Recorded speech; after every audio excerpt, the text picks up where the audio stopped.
नमस्कार। आध्यात्मिक पढ़ाई मतलब स्पिरिचुअल स्टडी का असली मकसद क्या है? क्या बस बहुत सारी जानकारी जमा कर लेना, या फिर इसका कोई और गहरा मतलब है? आज के इस विवेचन में हम इसी सवाल की तह तक जाएंगे और जानेंगे कि ज्ञान हासिल करने का तरीका और हमारी भावना असल में खुद उस ज्ञान से भी ज्यादा जरूरी क्यों हो सकती हैं। और ये बात कि ये हमारा रवैया है जो हमारी ऊंचाई तय करता है, हमारी योग्यता नहीं, यही तो आज की पूरी चर्चा का सार है। देखिए, स्रोत साफ कहता है कि जब कोई आध्यात्मिक रास्ते पर चलता है ना, तो वो कितना काबिल है, इससे ज्यादा जरूरी है कि उसका नजरिया कैसा है, उसका एटीट्यूड कैसा है।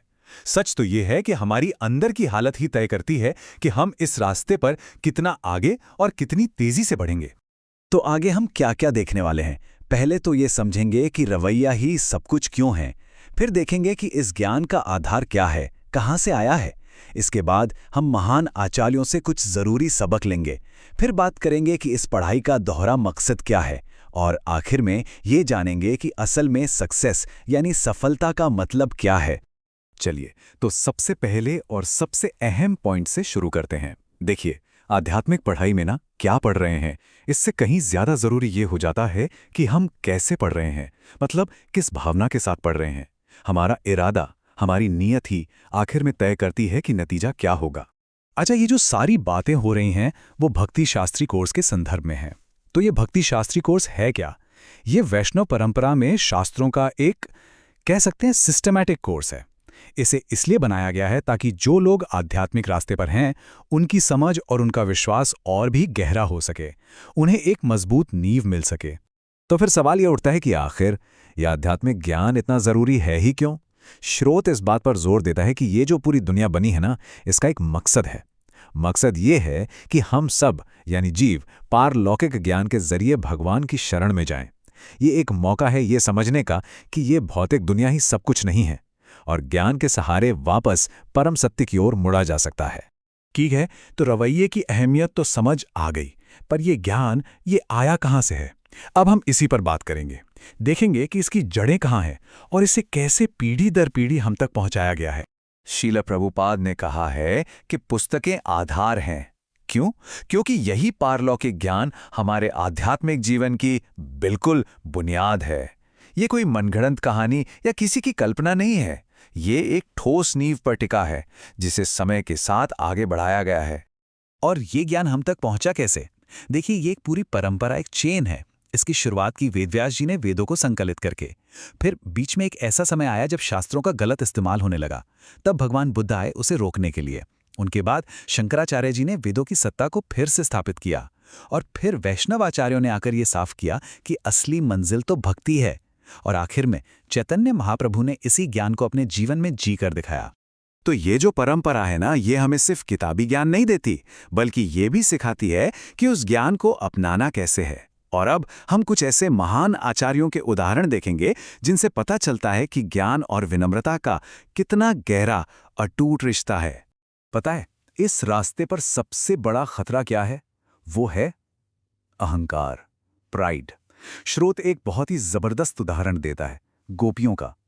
जब कृष्ण की सबसे प्यारी गोपियों को भी थोड़ा अभिमान हो गया ना, तो कृष्ण ने उन्हें भी छोड़ दिया था।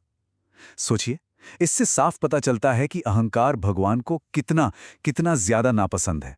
अब जरा सनातन गोस्वामी का ये उदाहरण देखिए। वो कितने बड़े विद्वान थे, लेकिन जब लोग उन्हें पंडित कहकर बुलाते थे तो उन्हें गर्व नहीं होता था। उल्टा वो कहते थे कि ये मेरी बेशर्मी है, और प्रार्थना करते थे, कृपया मुझे बचाएं। मतलब क्या कमाल का उदाहरण है सच्ची विनम्रता का, जो इतने ज्ञान के साथ जुड़ी है। और रुकिए, एक और उदाहरण है जो शायद इससे भी गहरा है। कृष्णदास कविराज गोस्वामी, इन्होंने चैतन्य चरितामृत जैसा महान ग्रंथ लिखा है, और वो अपने बारे में क्या कहते हैं? मैं मल में कीड़े से भी ज्यादा गिरा हुआ हूं, जो मेरा नाम सुनेगा उसका पुण्य भी नष्ट हो जाएगा। सोचकर भी रोंगटे खड़े हो जाते हैं।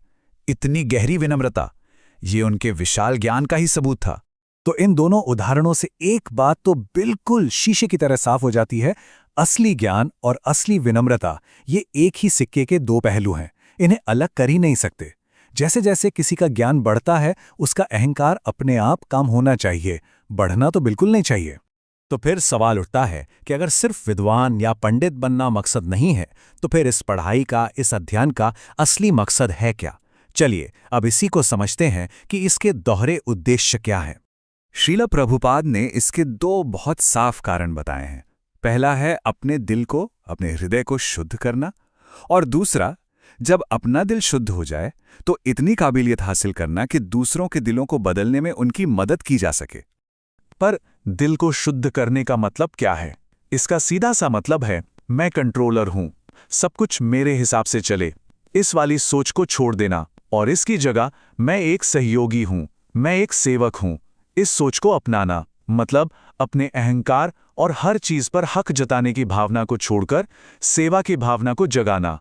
और जब ऐसा होता है, जब हृदय सच में शुद्ध हो जाता है, तभी कोई दया का साधन बन सकता है। तभी वो गुरु और कृष्ण के संदेश को सही मायने में, सही भावना के साथ दूसरों तक पहुंचाने का जरिया बन सकता है। और अब हम पहुंचते हैं अपने आखिरी हिस्से पर। यह हिस्सा ना आध्यात्मिक पढ़ाई में सफलता यानी सक्सेस के पूरे आइडिया को ही बदल कर रख देता है। यहां पास होने का असली मतलब क्या है? स्रोत में एक बहुत साफ चेतावनी दी गई है। अगर भक्ति शास्त्री की डिग्री मिलने से किसी के अंदर अभिमान आ जाए तो समझ लीजिए कि उस डिग्री ने अपना मकसद ही खो दिया, वो फेल हो गई। असली सफलता डिग्री में नहीं है, बल्कि उस ज्ञान से पैदा होने वाली विनम्रता में है। तो परीक्षा का असली मकसद क्या है? अच्छे ग्रेड लाना, क्लास में टॉप करना? नहीं, ये सब तो हारे हुए मकसद हैं। सच्चा मकसद है गुरु और कृष्ण को खुश करने के लिए पूरे विनम्रता से अपनी पूरी कोशिश करना, बस अपनी तरफ से बेस्ट देना। यह अपने अहंकार को खुश करने के लिए नहीं, बल्कि दिल से दी गई एक सच्ची भेंट होनी चाहिए। तो आखिर में बात घूम फिरकर वहीं आ जाती है, ग्रेड क्या आया ये जरूरी नहीं है। जरूरी ये है कि वो कोशिश, वो मेहनत किस इरादे से, किस मकसद से कृष्ण को ऑफर की गई। क्योंकि वो ग्रेड नहीं देखते, वो हमारे दिल की भेंट देखते हैं। तो ये पूरा विश्लेषण हमें एक आखिरी सवाल के साथ छोड़ जाता है। ज्ञान की असली कसौटी क्या है? खुद के लिए हासिल किया गया एक सर्टिफिकेट या फिर दूसरों के लिए की गई एक सेवा? इस पर सोचने की जरूरत है।